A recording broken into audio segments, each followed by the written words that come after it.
There is no typical person that goes on these tours.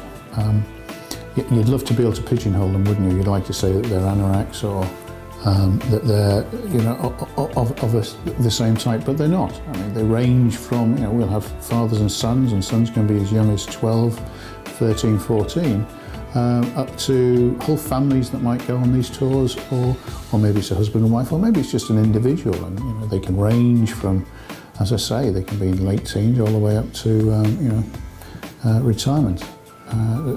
There's such diversity of clientele that go there, and the reasons for going are numerous. They may have a passion for the subject matter, they may have been doing some ancestry research and found out that relatives have been out there. They may just be curious. They may have a great deal of knowledge about the subject matter, they may have none whatsoever, but they've been on this kind of tour before and they enjoy the experience of being with fellow travellers that have got a passing interest in the subject matter themselves. It's a holiday for individuals, but it's a holiday for couples, it's a holiday for families, it's a holiday to go on with your friends. It's all walks of life, really. This is the day I've been waiting for. This is the dream. This is the point of the holiday. I'm going to be following in the footsteps of my great-great-grandfather. I'm going to be doing the charge down the side of the Kitzbühel. I'm going to be rallying at the bottom and charging back up into the mass of the Russian enemy up on the top of the hill. It's going to be superb. A great deal of research goes into these holidays. It's not just simply a case of taking a historical subject and saying that took place in Germany, let's go on for 4 days. You've got to do a lot of research, you've got to do a lot of recce's out to the places you're going to visit to make sure that a visit to those places is practical. Many of these sites that you go to have changed in the 100 years since events took place, and there's no point taking somebody to a site that is now being completely covered by a Vauxhall manufacturing plant. You do need to go out there and make sure that these tours will work. Equally, those places may still be there, but have you got the lines of view? Have you got the right viewpoints? How can you best appreciate the events that took place? And finding those places can be quite difficult. You can drive around these areas for hours on end until you come upon just the right place, and you think, from here I can see where it all happened. But getting to that point, to see where it all happened, I mean, that's the real challenge, because how do you know you're there? And you've got to have a good knowledge of the events that took place to be able to put yourself into those positions. You know. Most of the destruction you see comes from that demolition, and that is where the breach comes from. In fact, it has not been breached by guns from the outside. That breach was caused by sinking powder into the wall and blowing it up. You're there, so what happened here? When did it happen? How did it happen? The guide that's going to give you the tour has got to have been there before and to put all those events in context. And he's got to be able to imagine the events taking place in front of his eyes.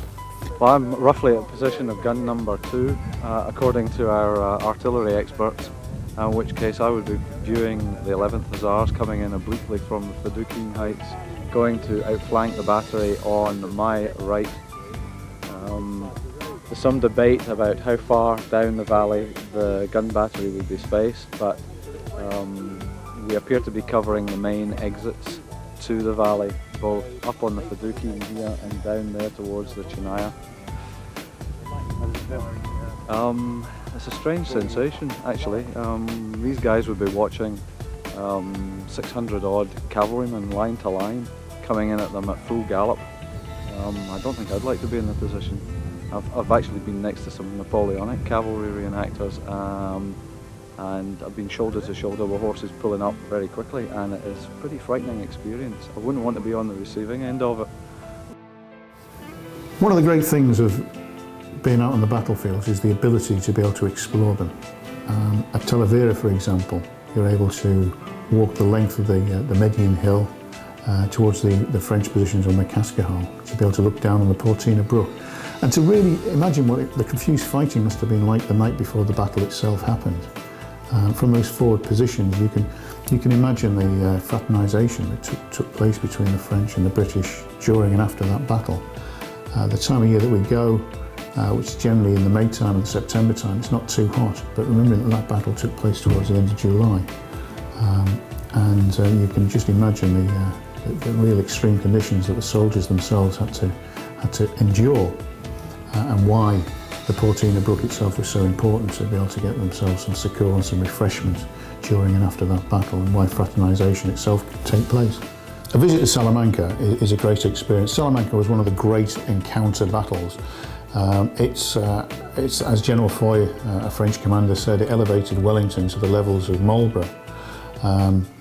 And it's, albeit there's been recently a road that's been driven through the centre of it, standing on top of the lesser or even the greater Arapiel, the two prominent features on the battlefield, gives you a great view over open countryside, and you can even see the rivers in the background meandering. You can see the whole area over which the whole battle developed. And standing, as I say, standing on top of those and having the events being described to you, it's a tremendous way of appreciating how that encounter took place. You can almost imagine the French columns, Marmont's columns, advancing from right to left in front of Wellington, and Wellington standing just outside of his farmhouse, and as the accounts say, throwing the chicken leg over his head and saying, "By God, that'll do," and launching his divisions forward to thrust into the side of the unsuspecting, unprepared French columns. And there are some great sights, great places that you can appreciate that battle from. I hadn't expected it to be such a distance from where the cavalry were over there to here. And actually just how steep the hills are too. Just they don't look, you know, you see sort of sketch maps saying who went here and who went there, and you just don't have any idea of sort of how the ground rolls and the steepness, and there are a heck of a lot of people here as well, you know, it's... I have a passion for the Napoleonic Wars, for the Peninsular War and for the campaigns of Napoleon as well.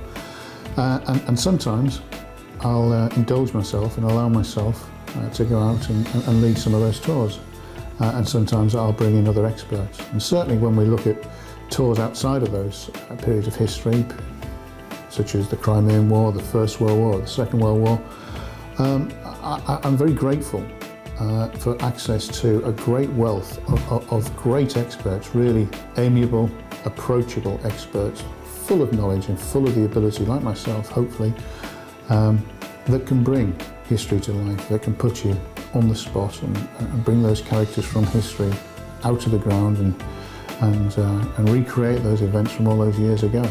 The Libya tour is a great example of us being able to combine military history and general history with local culture. From an archaeological perspective, we spend a great deal of time at the fantastic ruins of Leptis Magna. We spend time in Cyrene and Apollonia, its port. We also visit many of the ancient coastal towns and cities, some of the Byzantine and Christian early churches, as well as going to visit some of the sites associated with the desert campaign of the Second World War, places such as the Derna Pass leading down to Tobruk, going into the desert and visiting the site of the Battle of Sidi Rezegh, and even some of the boxes, and going down the length of the Ghazala line. In fact, we go down the whole length of the Ghazala line right to its southernmost point at a place called Bir Hakeim. And travelling through the desert, even in this day and age, is still a very dangerous experience, because many of the mines that were laid during the Second World War are still present out there, and you have to make sure that the tracks that you follow are the safe tracks, and that's where our local expertise really comes into its own.